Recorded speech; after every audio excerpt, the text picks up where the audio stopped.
మేము మళ్ళీ అభివృద్ధి కోసం వచ్చాం, అభివృద్ధి చేసి చూపించాం. అందుకని ఈరోజు ఎక్కడ పోయినా సునీల్ కవడిస్తున్నారు. గుర్తుపెట్టుకో, నీ పక్కన నువ్వు ముగ్గురు తెలుగుదేశం పార్టీకి మోసం చేసిన వ్యక్తులు, మీరు వాళ్ళిద్దరిని పక్కన పెట్టుకొని మాట్లాడడం అంటే నిన్ను ఎవరు నమ్ముతారని చెప్పి నేను తెలియజేస్తున్నా. రౌడీ ముక్కలా వీళ్ళంతా, రౌడీ ముక్కలు అంటే వీళ్ళు ఏమయ్యా? నీ పక్కన సోదాలు రౌడీ ముక్కలా, నా పక్కన రౌడీ ముక్కలా?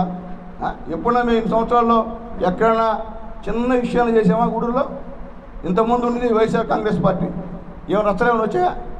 ఇంతకుముందు ఉన్నది కాంగ్రెస్ పార్టీ, రచ్చలేమైనా వచ్చాయా? అలాగే ఇప్పుడు చెప్తున్నా, ఇప్పుడు వైఎస్ఆర్సీపీ నాయకులు పాపం వాళ్ళు కూడా ఎప్పుడు రచ్చలకు వచ్చేవాళ్ళు కాదు. నీ వల్ల నువ్వు ఎప్పుడైతే గూడూరుకి అడుగు పెట్టావో అప్పుడు ఈ గూడూరుకి దరిద్రం సీనియర్ని కూడా దాపరించిందని చెప్పి నేను తెలియజేస్తున్నా. నీ వల్ల పిల్లకాయలు చెడిపోతున్నారు.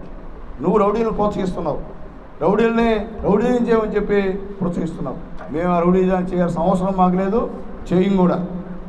కాబట్టి దయచేసి మేరకు మురళి గారు, రెచ్చగొట్టింది నువ్వు. ఇక్కడే కాదు, నువ్వు యాక్షరి గ్రామంలో కూడా ఒక పిల్లోడిని దిగి, నీ యొక్క వ్యాన్ దిగి వాడిని చొక్కా పట్టుకొని తోసావు, వాడు నిన్ను తోశాడు.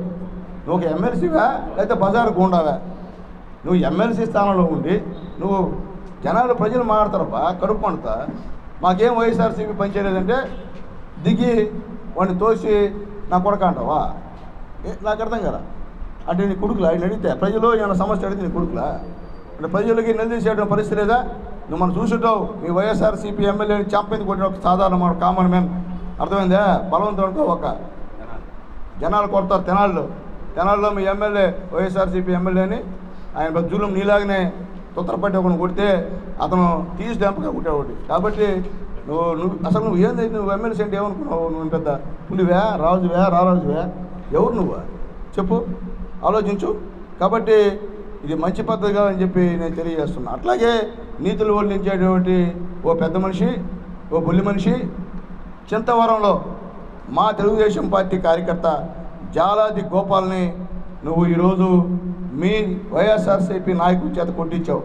అతను చావు బతుకులో ఉన్నాడు. వీడియోడే అపోలో. ఎవరు అరాచక శక్తులు చూడండి, ఎవరు అరాచక శక్తులు? చచ్చిపోతాడు, భగతాడు నమ్ముకోలేదు. ఒక ప్రాణాన్ని తీశారు నీ వైఎస్ఆర్సీపీ నాయకులు. మేము డిమాండ్ చేస్తున్నాం, ఎవరైతే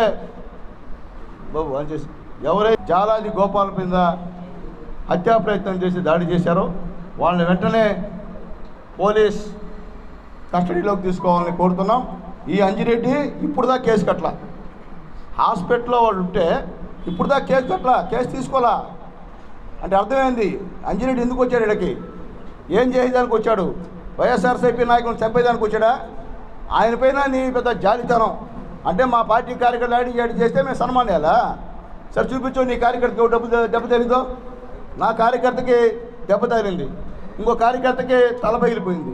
ఒక చెప్పు, నీ కార్యకర్తకి ఎవరు దెబ్బ తగిలిందో చెప్పు. మేము కొట్టుంటే నీ కార్యకర్తకి ఎక్కడ దెబ్బ తగిలిందో చెప్పు. ఊపంట వెళ్ళిపోతాం. హే బ్రదర్, నీకు నా సంగతి తెలియదు బ్రదర్, గుర్తుపెట్టుకో. ఇవన్నీ చిన్నప్పటి నుండి అన్నీ పేరు ఇచ్చినోడిని, ఎక్క ముక్క తిన్నోడిని. అర్థమైందే? ఇక్కడ గూడూరుని మంచి వాతావరణం ఉండాలనేదే నా భావన. నీలాగా చెడ్డ రాజకీయాలు తీసుకొచ్చి గూడూరు ప్రజల్ని భయభ్రాంతులు చేసేటువంటి ఉద్దేశం సునీల్ కుమార్కి ఉండదు కల్లా కూడా అని చెప్పి నేను తెలియజేస్తున్నా. నువ్వు గౌరవమైన ఎమ్మెల్సీ, నీకు ఒక ప్రోటోకాల్ ఉంది, అది కూడా నీకు తెలీదా? వీధి గుండావా నువ్వు? బజారు గుండావా?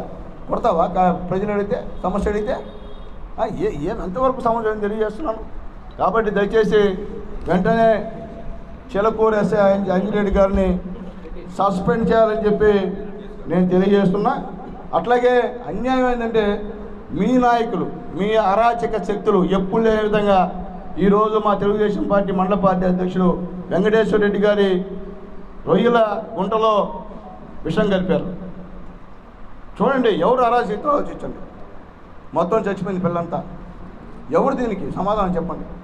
మీ వాడు కలిపారు అంటే మీరు చేసే పనులన్నీ ఇవి చెప్పేది మా పైన అమాయక మాటలు చెప్తా కావాలని మీరు ఈ విధంగా దుష్ప్రచారం చేయడం అనేది మంచి పద్ధతి కాదని చెప్పి నేను తెలియజేస్తున్నాను. చరిత్ర నేను మళ్ళీ చెప్పా, చరిత్ర గురించి మాట్లాడేటువంటి పరిస్థితి మీకు లేదు. చూడండి, చెరువు చూడండి, మొత్తం చనిపోయిన చేపలన్నీ కూడా వెంకటేశ్వరం చెరువు ఇది. చూడండి రేలుకుంటా చనిపోయింది.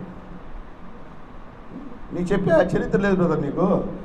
నీకు చరిత్ర గురించి మాట్లాడే హక్కు లేదు. నీకు చరిత్ర మాట్లాడంటే ఈ జిల్లాలో మాంకోట సుబ్రహ్మణ్యుడి చరిత్ర చూడాలా, ఈ జిల్లాలో నల్లపరెడ్ల చరిత్ర చూడాలా, ఈ జిల్లాలో నేదురుమల్ల చరిత్ర చూడాలా, ఈ జిల్లాలో వేమారెడ్ల చరిత్ర చూడాలా, ఈ జిల్లాలో పేర్నేటి వాళ్ళ చరిత్ర చూడాలా, ఈ జిల్లాలో ఇటువంటి పెద్దలు వేమిరెడ్డి గారి యొక్క చరిత్ర చూడాలా. అంతేకాని నీ చరిత్ర నీ కథ పక్కన పెట్టి బ్రదర్. నీ రాపూర్లో నీ చరిత్ర మనకు తెలుసు.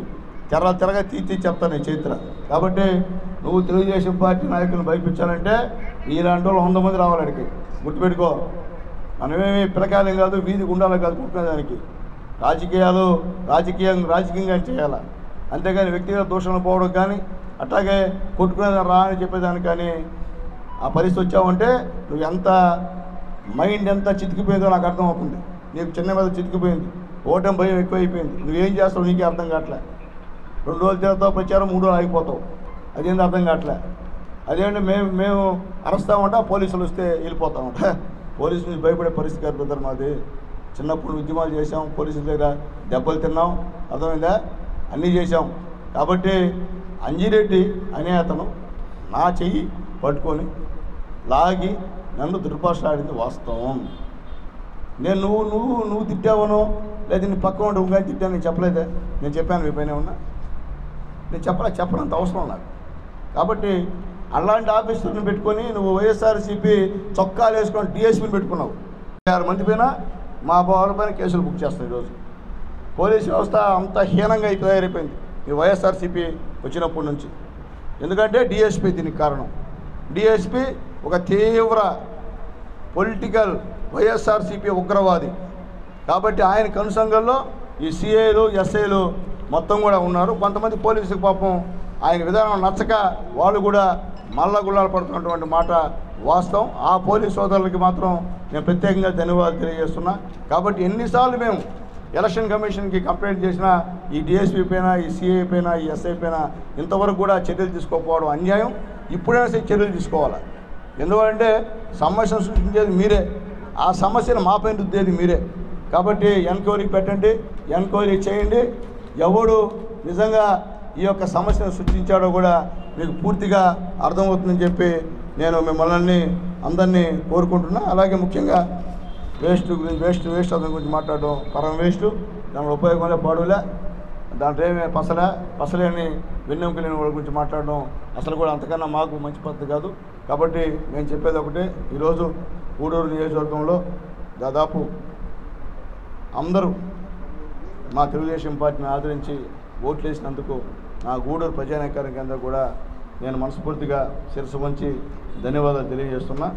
మా గూడూరు ప్రజల్ని ఈ విధంగా డిస్టర్బ్ చేస్తే మాత్రం డిస్టర్బ్ చేసిన వాళ్ళ తోలు వలస్తానని చెప్పి మరొక్కసారి తెలియజేస్తూ అందరికీ తెలుగుదేశం పార్టీ కార్యకర్తలకి, నాయకులకి, ప్రజలకి మరొక్కసారి ప్రత్యేకమైన ధన్యవాదాలు తెలియజేస్తూ సెలవు తీసుకున్నాను. జై హింద్. చంద్రబాబు నాయుడు గారు ఈ ముగ్గురు సూపర్ డూపర్ బంపర్ హిట్ కాంబినేషన్తో గూడూరుని రూపురేఖలను మార్చేస్తామని చెప్పి తెలియజేస్తూ మరొక్కసారి తెలియజేస్తున్నా, 4వ తేదీ ఎవరు చరిత్ర ఎవరు రాస్తారో, ఈ చరిత్ర ఏ సిరాతో రాస్తారో ప్రజలే నిర్ణయిస్తారని చెప్పి నేను తెలియజేస్తున్నా. మరిన్ని వీడియోస్ కోసం ఛానల్ ని సబ్స్క్రైబ్ చేయండి. లేటెస్ట్ అప్డేట్స్ కోసం వాట్సాప్ ఛానల్ ని ఫాలో చేయండి. అండ్ లింక్ డిస్క్రిప్షన్ లో ఉంది.